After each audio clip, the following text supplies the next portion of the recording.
Hariom. Knowledge plus में हम सभी विद्यार्थियों का स्वागत करते हैं। आज Hariom astrology class number 390 class है। 389 क्लास में हमने एक बात शुरू की थी, उसको और विस्तार से समझने का प्रयास करते हैं।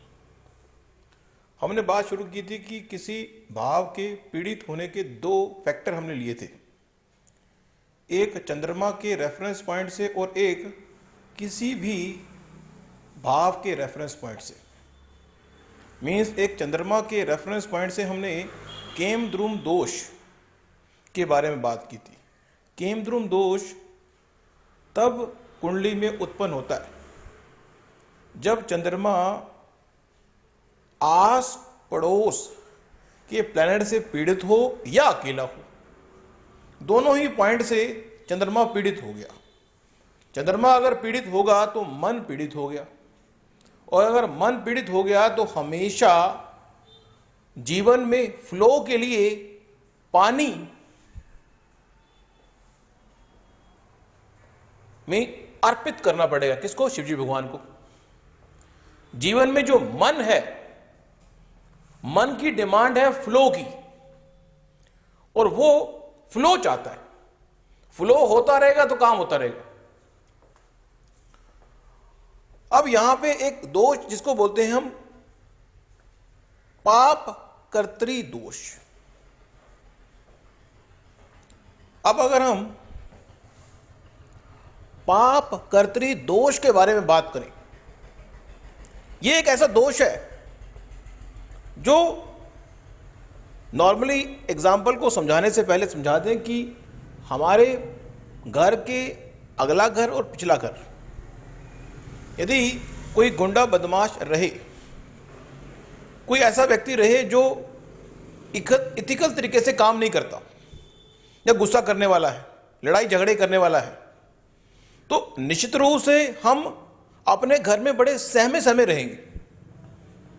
सेम उसी तरह से अगर कुंडली के अंदर किसी भाव में पड़ा हुआ प्लैनेट अपने अगले और पिछले प्लैनेट को दोस्त की नजर से नहीं देखता, दुश्मन बैठ गया, आपके पड़ोस में आपका दुश्मन बैठ जाए, तो आप अपने घर में शांति से एक्टिविटी परफॉर्म नहीं कर सकते। घर के बाहर जाते हुए भी डर लगेगा। सेम उसी तरह से कुंडली के अंदर किसी भी भाव के बारे में इस बात का अवलोकन करना जरूरी है कि आपके उस भाव के आगे और उस भाव के पीछे कोई ऐसा प्लेनेट तो नहीं बैठा जो उस भाव का दुश्मन हो। ऑन दैट सिचुएशन इस बात को भी कंसीडर करना फोरकास्टिंग के लिए जरूरी है। कुंडली में हर चीज स्टैटिक पायदान पर अगर सीख ली जाए तो कुंडली में 800 करोड़ लोगों में से लगभग 100 करोड़ लोग एस्ट्रोलॉजी सीख लेंगे। लेकिन ऐसा नहीं है। कुंडली में स्टैटिक के अलावा डायनेमिक पायदान है और रेफरेंशियल पायदान जो है बड़ा जबरदस्त है, उसकी तो एंड ही नहीं है। इसलिए स्टैटिक पायदान भी इतना ज्यादा एक्सपेंडेड है कि अलग अलग ब्रांचेस हैं एस्ट्रोलॉजी की, जिसके बारे में हमने एस्ट्रोलॉजी की टॉक नंबर 313 के अंदर बात की है। उसको समझना जरूरी है। तो अब हम ये बात कर रहे हैं कि पाप कर्तरी दोष अगर कुंडली में बन गया तो उस भाव के संबंध में अगर कोई पूजा करा दी जाए तो वो दोष तो नहीं हटेगा, लेकिन उस दोष का जो इफेक्ट है वो कम हो जाएगा। कोई भी दोष अगर योग के रूप में कुंडली में बन गया, जैसे केमद्रुम दोष बन गया, अगर कोई ऐसा कॉम्बिनेशन प्रॉमिस के रूप में बन गया तो उसका असर हमारी पूरी लाइफ पे पड़ेगा।